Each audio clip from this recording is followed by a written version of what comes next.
Hi guys, நாங்கள் தான் உங்கள் ஜிகே மெமரிஸ். இன்றைக்கி நம்ம ஒரு குட்டி மினி விளாக் பார்த்துடலாங்களா? நம்ம இப்போ எங்கே போயிட்டுருக்கோம் அப்படின்னு பார்த்தீங்கன்னா, வீட்டில் இருக்க சுத்தமாக பிடிக்கவே இல்லை, வீட்டில் சாப்பிடவும் பிடிக்கல. சரிங்க, அது வெளியே போய் சாப்பிட்லாம் அப்படின்னு டிசைட் பண்ணி நானும் கவியும் சும்மா அப்படியே கிளம்புனோம். சரி, பிரியாணி சாப்பிட்லாம் அப்படின்னு சொல்லி கவி சொன்னாங்க. சரி வாங்க சாப்பிட்லாம் அப்படின்னு சொல்லிட்டு பிரியாணி கடைக்கு போயிருந்தோம்.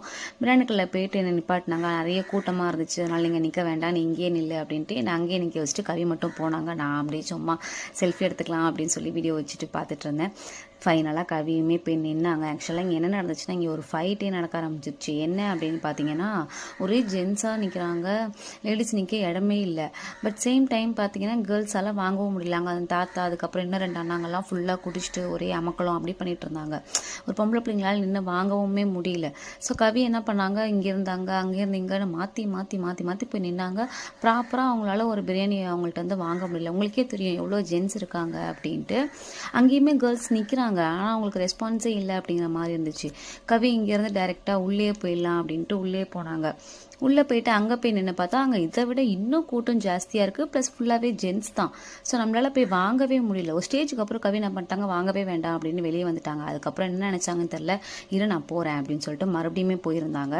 மறுபடியும் போய் வாங்கலாம் அப்படின்ட்டு அங்கே போய் நின்னாங்க. இதுக்கு மேலே பொறுக்க முடியாது அப்படின்ட்டு அங்கே போய் சண்டை போட்டுட்டாங்க.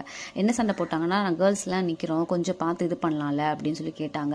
அந்த அக்காவும் ரொம்ப நேரமாக அங்கேயே தான் நின்று இருந்தாங்க போல. ஸோ கவிகிட்ட சொல்லவும் கவி டென்ஷன் ஆகிட்டு போய் கேட்டாங்க, பொம்பளை பிள்ளைங்க ரொம்ப நேரமாக நிற்கிறோம், பசங்க அத்தனை பேர் நிற்பாங்க, சில பேர் குடிச்சிருக்காங்க, நின்று வாங்க முடியல, முதல்ல பொம்பளை பிள்ளைங்க இருந்தோம்னா கொடுத்து அனுப்புங்க அப்படின்னு சொல்லி கேட்டாங்க. அதுக்கப்புறம் தான் கவி கையிலேயே பார்சலே வந்துச்சு. சண்டை போடாத வரைக்கும் அங்கே பார்சலே கிடைக்கவே இல்லை.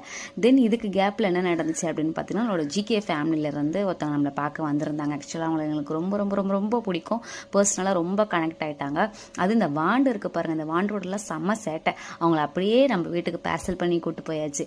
ஸோ கூட்டு போயிட்டு ரொம்ப நேரம் அவங்க வீட்டிலேயே இருந்து கிட்டத்தட்ட ஒரு 4-5 hours அப்படியே நம்ம வீட்லேயே ஸ்டே பண்ணி ரொம்ப நேரம் ஃபன் பண்ணி 2 பேரும் பேசினோம். எங்களுக்கு ரொம்ப கனெக்ட் ஆகிடுச்சு. ஆக்சுவலாக அந்த மாதிரி ஒரு ஃப்ரெண்ட்ஷிப் எங்களுக்கு கிடைச்சதுக்கு உண்மையாக நாங்கள் தான் ரொம்ப தேங்க்ஸ் பண்ணிடுவோம்.